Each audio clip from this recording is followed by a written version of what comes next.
ganito magsalita ang dating Pangulo ng Pilipinas na si Ferdinand Marcos. Na kahit ang presidente ng United States of America na si President Ronald Wilson Reagan ay talagang humanga sa kanya. Yun ay dahil sa mga prunto nitong pananalita at hindi gumagamit ng kodigo. Kaya halina at sabay-sabay nating pakinggan ang kanyang pahayag na talaga naman ikakapanindig ng iyong mga balahibo.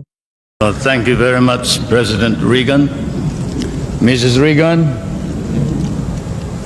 members of the Cabinet, distinguished guests, my friends. On behalf of the 50 million people of the Philippines, Mrs. Marcos and I express our gratitude for your warm welcome to Washington and to the United States of America. This great and beautiful city, that is one of the few cities that was built as the capital for a great nation, is indeed, as has been written, the key to knowing the secret of America. And this house of the American people, an American frontier that never vanishes. Your beautiful city with its grand memorials, its monuments, its walks, is indeed a city that memorializes the great achievements of your people for the past 2 centuries. But more than that, it keeps offering to the enterprising and the talented, the courageous and the strong, the rewards of effort and of initiative. At the same time, as I stand here on American soil, I realize that I stand on what may be the center of the government of the United States of America, here where, as I have often stated, the future is being born. The future is being born depending upon the man who is in the White House. And the man who is in the White House today certainly is creating a new future for our world.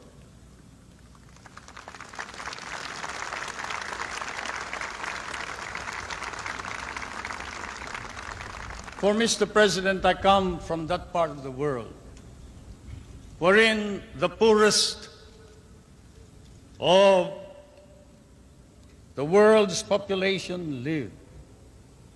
I come from that part of the world that cherishes an image of America with its ideals, its dreams, its illusions. I come from the Philippines, a part of Asia, which has been molded along the principles of American democracy. We learn to love these ideals and principles, and we lost 1 million of our people fighting for them in the last war. We have always stood by these ideals. We shall continue to do so, whatever may be the cost, at the risk of our fortunes, our lives, but more important of all, our honor. We stand for the ideals of democracy that is our legacy from the United States of America.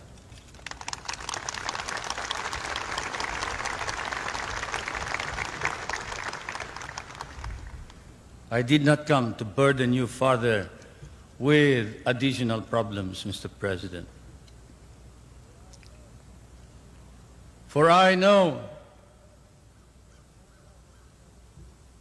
that, as I have said in many a speech before my own people and before the world, fate and destiny has decreed that the United States of America be the trustee of modern civilization against the threat of a possible second dark ages. And America cannot fail.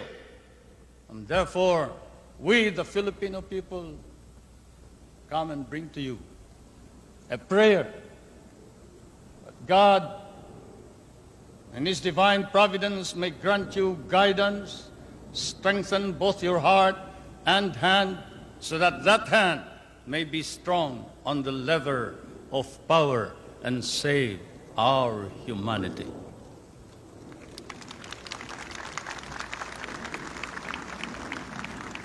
If America fails, then the world is lost.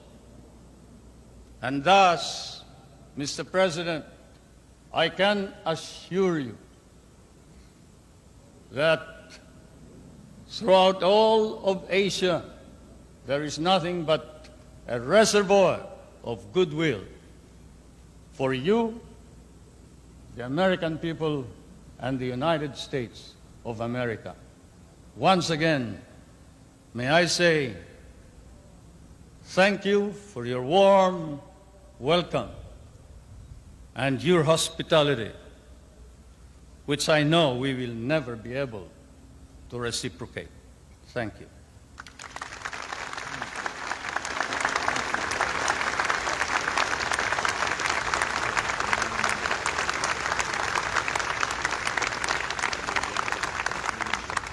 Marahil ay napansin nyo rin, na hindi gumamit ng kodigo ang ating dating presidente na si Ferdinand Marcos. At kung paano humanga ang mga tao na naroon. Ganon na rin ang pagkagulat ng kanilang presidente na si Ronald Wilson Reagan. At kaya naman ganon na lang palakpakan ang ating Pangulo. Kaya kung ikaw ay isang Filipino, maging proud ka na mayroon tayong magaling at matalino na Pangulo na gaya ni Ferdinand Marcos.